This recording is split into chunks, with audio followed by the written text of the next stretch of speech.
Hello there. So I just wanted to give you a little update on the installation of your DSP card. Obviously when we made the video a few months back now, this was before we realized that we needed a fan. And so nothing's really changed about how you're going to install the DSP card apart from one small detail. And I'm going to insert this into the existing YouTube video, but I'm also going to post this separately so that as many of you see it as possible. It's not the end of the world if you already put it in, but it would help if you went and did this. In the video steps where we separate the top, you see me remove this cable from the AE board that's inside the machine. So at this point, what I want you to do is remove the ribbon cable from the top half.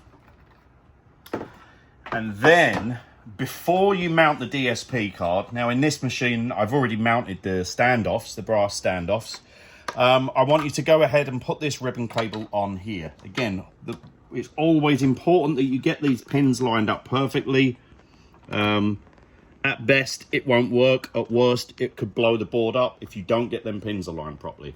Then take this end of it and just thread it underneath these cables so that the end of the cable is hanging out here. Notice the ribbon cable is exiting as I'm looking at it from the right side of the connector. You don't want to be folding back over. It must go straight across that way.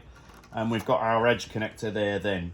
And then mount the DSP card on top of that. Don't worry about anything overheating on this board. This generates little to no heat whatsoever.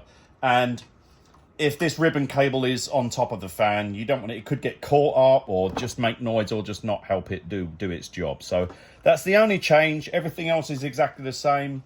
Again, remember when you start connecting these edge connectors up, make sure that they go on and they're pin aligned perfectly. And that's the only change.